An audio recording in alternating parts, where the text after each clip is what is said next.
আসসালামু আলাইকুম। সবার আগে বাছাই করা 10টি আন্তর্জাতিক খবর জানিয়ে দেব। প্রথমেই থাকছে শিরোনাম। তবে তার আগে অনুরোধ থাকবে ভিডিওটিতে একটি লাইক দিবেন।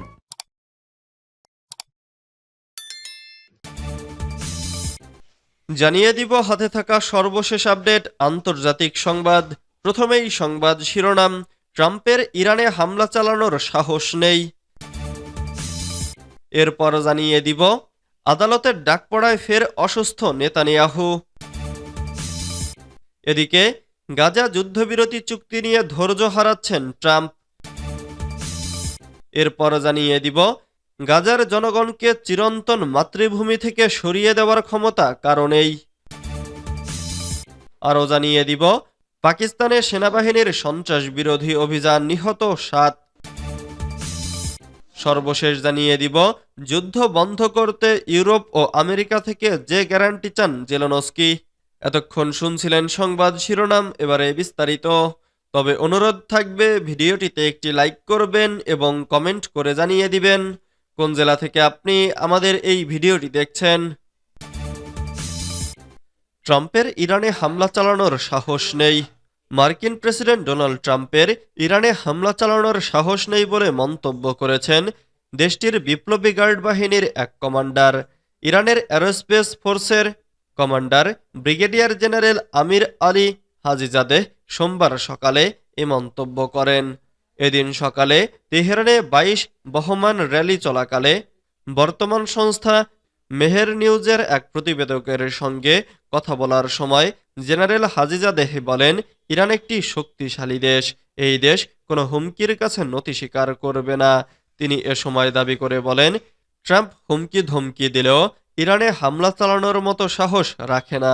ডোনাল্ড ট্রাম্প তার প্রথম দফা শাসনামলে ইরানের ওপর সর্বোচ্চ চাপ কৌশল চালু করেছিলেন। দ্বিতীয়বার ক্ষমতায় এসেও প্রেসিডেন্সিয়াল মেমোরেন্ডাম স্বাক্ষর করে সেই প্রচেষ্টা পুনরায় শুরু করেছেন। আদালতে ডাক পড়ায় ফের অসুস্থ নেতানিয়াহু। দখলদার ইসরায়েলের প্রধানমন্ত্রী বেনিয়ামিন নেতানিয়াহু মাঝে মাঝেই অসুস্থ হয়ে পড়েন। বিশেষ করে দুর্নীতি মামলায় আদালতে ডাক পড়লেই তিনি অসুস্থতার কথা জানালে বিচার প্রক্রিয়া পিছিয়ে যায়।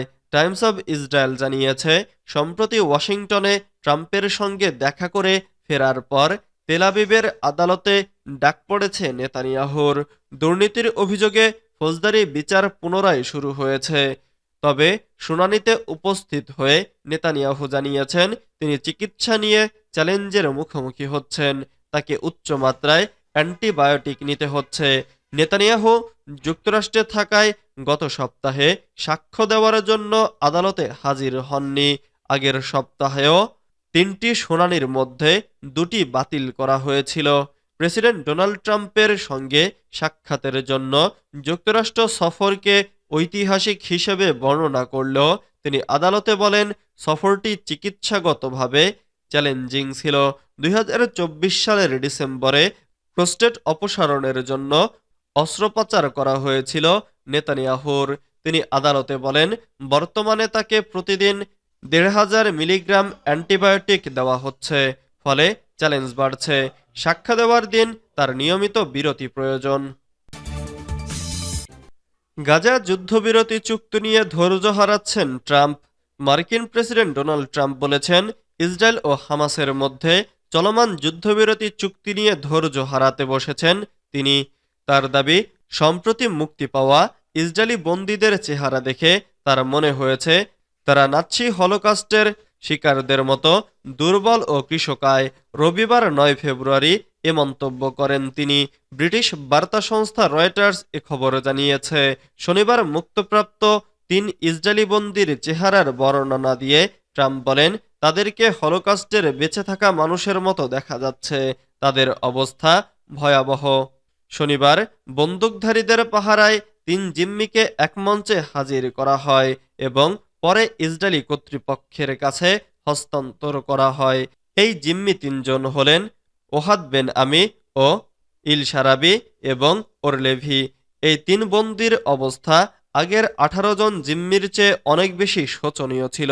গত 15 জানুয়ারি যুদ্ধবিরতি চুক্তির আওতায় এসব বন্দী মুক্তি পেয়েছিলেন।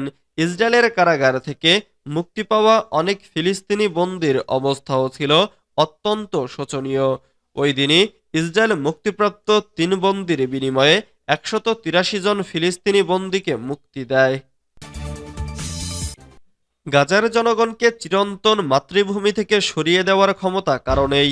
হাজার হাজার বছর ধরে বিদ্যমান গাজার জনগণকে তাদের চিরন্তন মাতৃভূমি থেকে সরিয়ে দেওয়ার ক্ষমতা কারো নেই বলে হুঁশিয়ারি দিয়েছেন তুরস্কের প্রেসিডেন্ট রিসেপ তাইব এরদোয়ান।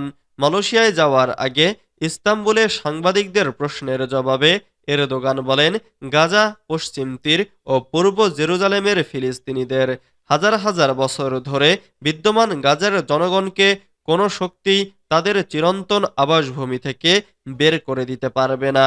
সরিয়ে দেওয়ার ক্ষমতা কারো নেই। মার্কিন প্রেসিডেন্ট ডোনাল্ড ট্রাম্পের ফিলিস্তিনিদের সরিয়ে নেওয়ার প্রস্তাবের প্রতি ইঙ্গিত করে এরদোগান বলেন, ইহুদিবাদী সরকারের চাপে গাজা নিয়ে মার্কিন প্রশাসনের প্রস্তাব আলোচনারও যোগ্য নয়। টিআরটি ওয়ার্ল্ড জানিয়েছে, ইসরায়েলের সঙ্গে চলমান বন্দি বিনিময়ে প্রতিশ্রুতি পূরণের জন্য হামাসের প্রশংসাও করেন এরদোয়ান। সিরিয়ার পরিস্থিতি নিয়ে তিনি বলেন, সিরিয়ার বিভিন্ন স্থানে গণকবর উন্মোচিত হওয়ায় আসাদ সরকারের রক্তাক্ত চেহারা উন্মোচিত হচ্ছে। তবে দেশটি শিগগিরই শান্তি খুঁজে পাবে বলে আশা তার। পাকিস্তানে সেনাবাহিনীর সন্ত্রাসবিরোধী অভিযান, নিহত ৭। পাকিস্তানে সন্ত্রাসবিরোধী অভিযান চালিয়েছে দেশটির সেনাবাহিনী। এতে পৃথক গোলাগুলির ঘটনায় ৭ জন নিহত হয়েছেন। খবর জিও টিভির। রবিবার ৯ ফেব্রুয়ারি পাকিস্তানের আন্তঃবাহিনী জনসংযোগ পরিদপ্তর এক বিবৃতিতে জানিয়েছে, খাইবার পাখতুনখোয়ায় ২টি পৃথক গোয়েন্দাভিত্তিক অভিযানের সময় কমপক্ষে ৭ জন সন্ত্রাসী নিহত হয়েছে। ৮ থেকে ৯ ফেব্রুয়ারি রাতে সন্ত্রাসীদের উপস্থিতির খবর পেয়ে নিরাপত্তা বাহিনী ডেরা ইসমাইল খান জেলার মাদ্দি জেলায় অভিযান পরিচালনা করেন। আইএসপিআর আরও জানিয়েছে, খবর পেয়ে নিরাপত্তা বাহিনী সন্ত্রাসীদের অবস্থানে অভিযান চালায়। এ সময় তারা গুলি ছোড়ে। সেনাবাহিনীও পাল্টা গুলি ছুড়লে ৩ সন্ত্রাসী নিহত এবং আরও ২ জন আহত হয়। যুদ্ধ বন্ধ করতে ইউরোপ ও আমেরিকা থেকে যে গ্যারান্টি চান জেলেনস্কি। ইউক্রেন নিয়ে মার্কিন প্রেসিডেন্ট ডোনাল্ড ট্রাম্পের পরিকল্পনা শুধুমাত্র যুদ্ধ বন্ধ করা নয়, বরং দেশটিতে যেন রাশিয়া আর কোনো আগ্রাসন না চালায় তা নিশ্চিত করা উচিত। আইটিভিকে দেওয়া এক সাক্ষাৎকারে এমনটাই বলেছেন ইউক্রেনের প্রেসিডেন্ট ভলোদিমির জেলেনস্কি। রোববার ৯ ফেব্রুয়ারি সাক্ষাৎকারটি প্রচার করা হয়। খবর আল আরাবিয়ার। জেলেনস্কি বলেছেন, ইউক্রেন ২০২২ সালের ফেব্রুয়ারিতে রাশিয়ার কিয়েভে পুরোদমে আগ্রাসন শুরুর আগের বছরগুলিতে শান্তি চুক্তি এবং আলোচনা ব্যর্থ হয়েছে, তার পুনরাবৃত্তি চায় না।